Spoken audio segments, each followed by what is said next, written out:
बता चुके थे कि जो करंट फ्लो होता है उसमें कई तरह से उसका उपयोग करते थे। जैसे कि टंगस्टन से हम क्या करते थे, अगर उसका प्रकाश होता था तो उसमें क्या करते थे, हम बल्ब बना दिए।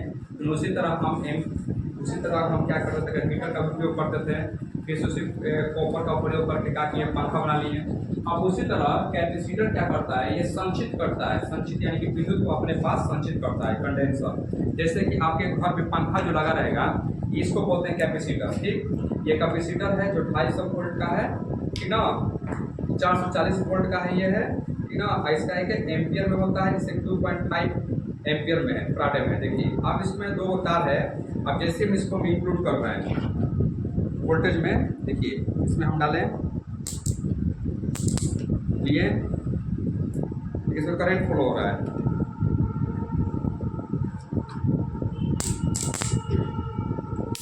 ये करंट आ रहा है, यानी कि इसमें क्या होगा, ये संचित ऊर्जा होगा। यानी कि इसमें पहले संचित ऊर्जा था, अब देखिए इसमें नहीं हो रहा है, देख रहे हैं ना, अब इसमें करंट नहीं हो रहा है। फिर से मैं एक बार इसका एक्सपेरिमेंट करके दिखा रहा आपको हम। ये हमारा कैपेसिटर है, जिसमें एक इसमें इलेक्ट्रॉन को क्या करेगा, वो संचित कर लेगा। जैसे देखिए ये वोल्ट है, 220 वोल्टेज दे रहा है, ले लिए, देखिए हो रहा है, यानी कि इसमें संचित ऊर्जा हुआ। ये देखिए ये होता है कैपेसिटर। ठीक, ये जो होता है ये फाइन लगता है। अब इसका देखिए उपयोग कैसे किया जाता है फैन में। जैसे कि आपके घर में जो पंखा लगा रहता है तो उसमें कॉपर वायर से क्या किया जाता है, उसको मढ़ा जाता है, उसका कॉइल को। फिर उसके अंदर देखिएगा चुंबक होता है। तो जैसे ये इलेक्ट्रिसिटी फ्लो होता है चुंबक वायर से, तो क्या होता है, मोशन हो सकता है, घूमने लगता है। लेकिन ये रहा सवाल कि आखिर वो घूमता है, धीरे धीरे घूम लगता है। लेकिन जैसे ही कैपेसिटर लगाते हैं, ये क्या करता है, पंखा को तेजी से घुमाने में काम करता है, क्योंकि इसके अंदर संचित ऊर्जा होता है। इसका उपयोग जैसे ही पंखा में लगा देंगे तो क्या होगा, वो पूरे तेजी से पंखा के स्टार्ट कर देगा। लेकिन जैसे ही कैपेसिटर नहीं, तो पंखा वैसे चलेगा, ऐसे ऐसे। जैसे इसको लगा देंगे तो वैसे इसका ना चलेगा पाइप से, ठीक ना। ये कैपेसिटर काम करता है। अब देखिए ध्यान से, कैपेसिटर को हर जगह उपयोग किया जाता है, ठीक है। जहाँ जहाँ मतलब कि संचित ऊर्जा का भंडार में हर तरह का वैरायटी का कैपेसिटर आता है, अलग अलग वोल्टेज आता है। अब रहा सवाल कि कोई कहेगा कि सर ये हमारा पंखा जो है बहुत कम चल रहा है, इसको और तेज कर दिया, जैसे 12 किलो लगा देंगे। ठीक है, लगा दो, लेकिन उसका क्षमता ना है, जैसे आपको खाने का कोई क्षमता, आपका स्टोमक है इतनी से खाना लेने की है 300 ग्राम, और उसमें पूरा की तरफ पोस्ट दो मिनट, ठीक है, क्या होगा, वो उल्टी में हो जाएगा, तो आपका मोबाइल क्या हो जाएगा, उस समय जल जाएगा, डैमेज हो जाएगा।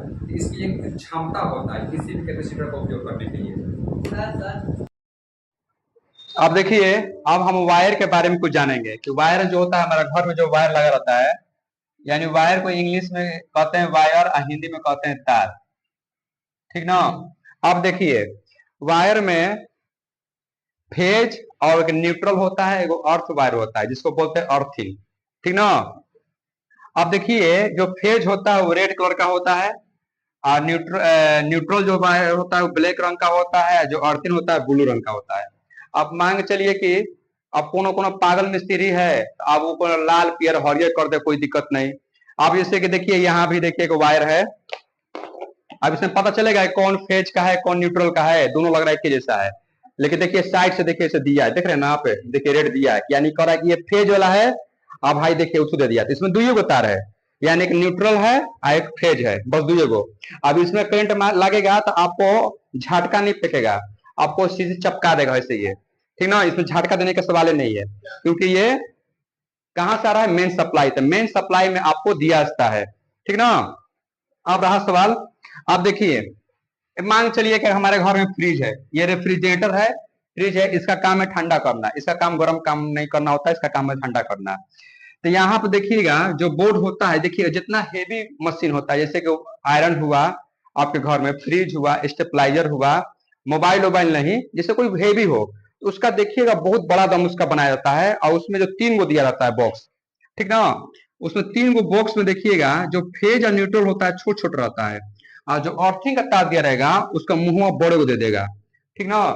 कि ऐसा देखिए क्यों होता है, मान के चलिए इसमें फेज, इसमें दोनों लाइन बह रहा है, आराम से बह रहा है ये, और इसमें दम फ्रिज आपका दम टन टन काम कर रहा है। अब मान लीजिए कहीं तार कट गया, सपोज मान लीजिए तार कट गया, और तार कटने के बाद क्या हुआ, ये पूरा फ्रिज में करंट आ गया, और आप लबो लबो गए पानी पीने, और इसको छू में तो मारेगा करंट, वहीं पर कि आपको फेंका जाएगा, एकदम ऐसा फेंकाइएगा ना कि एकदम उठ नहीं पाइएगा, यहाँ तक आपको चपका भी लेगा। तो आपको पढ़ा रहे थे जब हम थंडर पढ़ा रहे थे जब बिजली के बारे में, तो उसमें बताए थे कि जो पृथ्वी पर कितना बड़ा बिजली गिर जाए या कुछ भी गिर जाए, वो क्या कर लेता है, वो उसको अजब कर लेता है, सबसे अधिक उसको क्षमता होता है पृथ्वी धरातल का। तो उसी घर पर गिरेगा तो क्या हो जाएगा, घर को फाड़ देता है। तो अब यहाँ पे एक वायर दिया था अर्थिंग का, तो अर्थिंग जो होता है सीधे क्या होता है, जमीन से कनेक्ट होता है। तो दोनों जैसे कि ऐसे बह रहा है धारा यहाँ से यहाँ तक, तो अब इसे मान लो कोई कट गया, तो जिसमें करंट आ रहा है फेज का, न्यूट्रल का जो करंट आता है, इसको क्या करेगा, अर्थिंग जो है तार सप्लाई कर देगा कहाँ पर, जमीन में, यानी कि धरती में सप्लाई कर देगा। यहाँ पर आपको झटका लगने की संभावना कम होती है। तो आप देखिएगा साथ ही साथ कि जो घर का मेन वायरिंग होता है, जिसको हम बोलते हैं मेन स्विच, जहां पर जहां पर मेन काम होता है, मेन बोर्ड होता है इलेक्ट्रिक का, तो वहां पर आपको 3 गो दिया रहता है, ठीक ना। कौन कौन सा, एक फेज का तार दिया रहेगा, एक न्यूट्रल का तार दिया रहेगा, एक आपका अर्थ वायर का, तीनों तार इसमें इंक्लूड किया रहता है। और उसमें देखिएगा जो अर्थिंग का जो तार होता है, इसको बहुत ही टाइट बांधा जाता है, बहुत ही टाइट, कि ना कि इसलिए इसको टाइट बांधता है कि अगर कोई भी करंट सप्लाई हो रहा हो तो कहाँ चल जाए, धरती पर। अगर अन्यथा अगर ऐसा नहीं होगा तो फिर क्या होगा, वो उसमें जान भी जा सकता है किसी को छूने से। और देखिएगा इसमें और भी देखिएगा ध्यान से कि इसमें और भी कुछ बातें हैं। जैसे देखिएगा जो हेवी मतलब कि घर में मशीन चलता है, जैसे कि आप हीटर देखे होंगे जो 1500 वोल्टेज लेता है, 1600 वोल्टेज लेता है, 1800 वोल्टेज लेता है, तो वहां भी 3 गो वायर दिया जाता है, ठीक ना। अब मान चलिए कि देखिए इसमें एक क्षमता होता है, वायर के भी क्षमता होता है, देखिए कैसे, अगर मान चलिए अगर ये फ्रिज है, आइए इसको मतलब कि इसका मतलब कि मान चलिए 400 वोल्टेज का ये करंट ले रहा है, वो मान लीजिए बात करें, ऐसा तो 400 लेता नहीं है, 200 लेता है, तो इसमें जो इलेक्ट्रॉन प्रवाहित होगा तो बहुत तेजी से गमन करेगा, क्योंकि इसको वोल्टेज को क्या कर रहा है, बहुत तेजी से फेंक रहा है। अब ये क्या होगा, जलने की संभावना हो जाएगा, तो इसलिए यहाँ पर अल्युमिनियम का वायर ना देकर कॉपर को वायर दिया जाता है, क्या कि उसका सहन शक्ति को क्या करे, वो बरकरार रखे और उसको बर्दाश्त कर सके इलेक्ट्रॉन की प्रवाह को। देखिएगा जो आपके घर में जो आप आयरन यूज करते हैं, तो आयरन में देखिएगा, मैं सपोज हम देखिए वो आयरन बना रहे हैं आपका, ये आपका आयरन है, और पीछे वाला भाग ऐसे होता है, ठीक। तो इसमें यहाँ पर देखिएगा, यहाँ पर दिया रहता है, तो यहाँ पर वो फेज का तार लगा रहता है, एक न्यूट्रल का, जो आपका जो जैसे सपोज लीजिए कि ये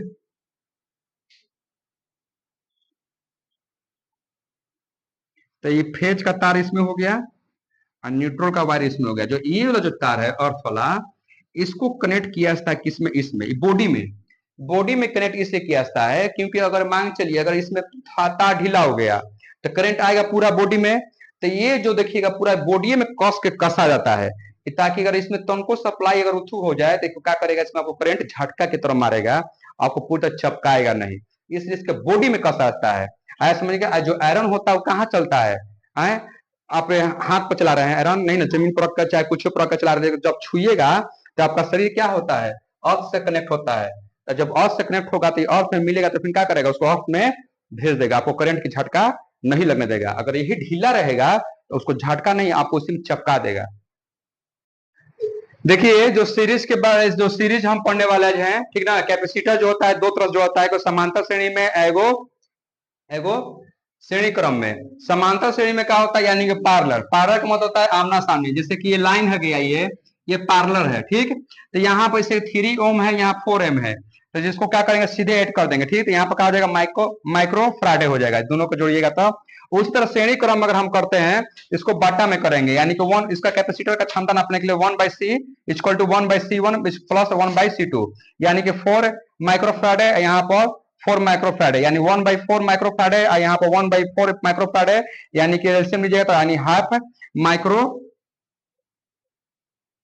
फ्राड है, ठीक।